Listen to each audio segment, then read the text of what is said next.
ಮುಂದಿನ 25 ವರ್ಷಗಳಿಗೆ ನಾವು ನಮ್ಮ ಊರನ್ನು ತಯಾರು ಮಾಡಿಕೊಡ್ಬೇಕು ಅಂತ ನಾವು ಬದುಕಕ್ಕಾಗಿದೆ. ಆದರೆ ಮುಂದಿನ 25 ವರ್ಷಗಳ ಒಳಗಡೆ ಬಹುಶಃ ನಮ್ಮ ರಸ್ತೆಗಳು ಚೆನ್ನಾಗಿಲ್ಲದೆ ಇದ್ರೆ, ಬೆಳಗ್ಗೆಯಿಂದ ಸಂಜೆವರೆಗೂ ಸಂಘರ್ಷಗಳೇ ಆಗ್ತಾ ಇದ್ರೆ, ಹೊಡೆದಾಟಗಳೇ ಆಗ್ತಾ ಇದ್ರೆ, ರಕ್ತಪಾತವೇ ಆಗ್ತಾ ಇದ್ರೆ, ನಮ್ಮೂರಿಗೆ ಇನ್ವೆಸ್ಟರ್ಸ್ ಬರ್ತಾರಾ, ನಮ್ಮೂರಿಗೆ ಇಂಡಸ್ಟ್ರೀಸ್ ಬರುತ್ತಾ, ಉದ್ಯೋಗ ಕೊಡೋರು ಯಾರಾದ್ರೂ ಇದ್ದಾರಾ?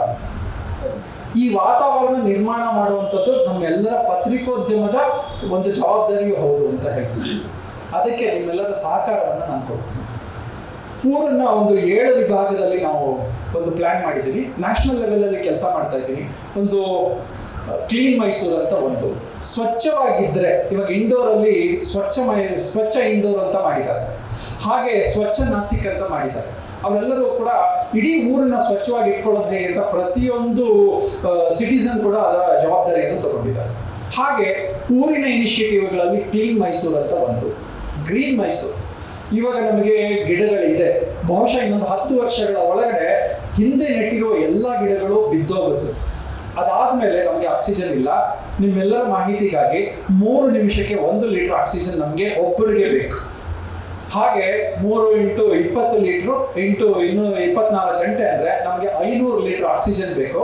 ಕಮರ್ಷಿಯಲ್ ಆ್ಯಂಗಲ್ ಅಲ್ಲಿ ಏನಾದರೂ ಇದನ್ನ ಯೋಚನೆ ಮಾಡಿದ್ರೆ 2.5 ಲಕ್ಷ ರೂಪಾಯಿ ಬೇಕು ಪರ್ ಡೇ ಒಬ್ಬ ಜೀವನ ಮಾಡಲಿಕ್ಕೆ. ಯಾರೋ ಒಬ್ರು ಫಾರೆಸ್ಟ್ ಡಿಪಾರ್ಟ್ಮೆಂಟ್ ಆಗಿರ್ಬೋದು, ಸಂಘ ಸಂಸ್ಥೆಗಳಾಗಿರ್ಬೋದು, ಅಧಿಕಾರಿಗಳಾಗಿರ್ಬೋದು, ಅಥವಾ ರಾಜಕೀಯದವರಾಗಿರ್ಬೋದು, ಯಾರೋ ಒಬ್ಬರು ನೆಟ್ಟಿ ಬಿಟ್ಟಿದ್ದಾರೆ. ನಮಗೆ ಸಾಲದ ಮರದಲ್ಲಿ ಇದ್ದೀವಿ ನಾವು. ಇಲ್ಲಿಂದ ಮುಂದೆ 10 ವರ್ಷಗಳ ನಂತರ ವೆಹಿಕಲ್ ಪಾಪ್ಯುಲೇಷನ್ ಜಾಸ್ತಿ ಆಗುತ್ತೆ, ಟ್ರಾಫಿಕ್ ಜಾಸ್ತಿ ಆಗುತ್ತೆ, ಪೊಲ್ಯೂಷನ್ ಆಗುತ್ತೆ, ಇಂಡಸ್ಟ್ರಿಗಳು ಬರ್ತವೆ. ಗಿಡಗಳು ಸತ್ತು ಹೋದ್ರೆ ನಮಗೆ ಮುಂದೆ ಗಿಡಗಳು ನೆಡೋರಿಲ್ಲ, ನೆಟ್ಟರು ಕೂಡ 10-20 ವರ್ಷದ ಫಲವನ್ನು ಕೊಡೋಲ್ಲ. ಹಾಗಾಗಿ ನಾವು ಇದರ ಮುಂದೆ ಇನಿಷಿಯೇಟಿವ್ ಅನ್ನು ತಗೊಂಡಿದ್ದೀವಿ. ಮೈಸೂರಿನ ಎಲ್ಲ ಸಂಘ ಸಂಸ್ಥೆಗಳನ್ನು ಜೋಡಿಸ್ತಾ ಇದ್ದೀವಿ. ಕ್ಲೀನ್ ಆಯ್ತು, ಗ್ರೀನ್ ಆಯ್ತು. ನಮ್ಮ ಮೈಸೂರು ಸ್ವಚ್ಛವಾಗಿರೋ ಜೊತೆಗೆ ಸೇಫ್ ಆಗೂ ಇರಬೇಕು. ಬರೀ ಪೊಲೀಸ್ ಡಿಪಾರ್ಟ್ಮೆಂಟೇ ಕೆಲಸ ಮಾಡುವಂಥದ್ದಲ್ಲ, ನಾವೆಲ್ಲರೂ ಸೇರಿ ಕೆಲಸ ಮಾಡಿದ್ರೆ ನಮ್ಮ ಆರ್ಗನೈಸೇಷನ್ಗಳ ಒಳಗಡೆ, ನಮ್ಮ ಸಂಘ ಸಂಸ್ಥೆಗಳ ಒಳಗಡೆ ನಾವು ಸೇಫ್ ಆಗಿ ಇಟ್ಕೋತೀವಿ. ಸೈಬರ್ ಕ್ರೈಮ್ ಇಂದ ಸೇಫ್ ಇಟ್ಕೋತೀವಿ, ಟ್ರಾಫಿಕ್ ಕ್ರೈಮ್ ಇಂದ ಸೇಫ್ ಇಟ್ಕೋತೀವಿ, ಕ್ರೈಮ್ ಇಂದ, ರೆಗ್ಯುಲರ್ ಕ್ರೈಮ್ ಇಂದನೇ ನಾವು ಸೇಫ್ ಇಟ್ಕೋತೀವಿ ಅನ್ನೋದು ಸೇಫ್ ಮೈಸೂರು ಅಂತ. ಇದೆಲ್ಲರ ಜೊತೆಗೆ ನಾವು ಆರೋಗ್ಯವಾಗೂ ಇರಬೇಕು.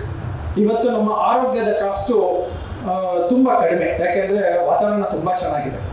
ಬೆಂಗಳೂರಂತ ನಗರಗಳಲ್ಲಿ ಒಂದು ಆರೋಗ್ಯದ ಕಾಸ್ಟ್ ಎಷ್ಟು ಅಂತಂದ್ರೆ ವರ್ಷಕ್ಕೆ ಅನ್ಸಲ್ಟನ್ ಅಂದ್ರೂ ಕೂಡ ಒಂದು 5 ಲಕ್ಷ ರೂಪಾಯಿ ಬೇಕು ಒಂದು ವ್ಯಕ್ತಿ. ಒಂದು ಮಂಡಿ ಚಿಪ್ ಏನಾದ್ರು ಸೌದೋಗಿದೆ ಅಂದ್ರೆ ರೀಪ್ಲೇಸ್ಮೆಂಟ್ 5 ಲಕ್ಷ ಬೇಕು. ಒಂದು ಹಾರ್ಟ್ ಅಟ್ಯಾಕ್ ಆಗಿದೆ, ಸ್ಟೆಂಟ್ ಹಾಕ್ಬೇಕು ಅಂದ್ರೆ 4-5 ಲಕ್ಷ ಬೇಕು.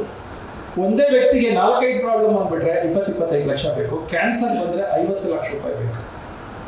ಇದೆಲ್ಲ ಆಗಬಾರ್ದು ಅಂತಂದ್ರೆ ನಮ್ಮ ಮೈಸೂರು ಸ್ವಚ್ಛವಾಗೂ ಇರಬೇಕು, ಕ್ಲೀನ್ ಆಗೂ ಇರಬೇಕು, ಗ್ರೀನ್ ಆಗೂ ಇರಬೇಕು, ಆರೋಗ್ಯವಾಗೂ ಇರಬೇಕು. ಆ ಆರೋಗ್ಯಕ್ಕೆ ನಾವು ಒಂದು ಫಿಟ್ ಮೈಸೂರು ಕಾರ್ಯಕ್ರಮ ಅಂತ ಮಾಡ್ತಾ ಇದ್ದೀವಿ.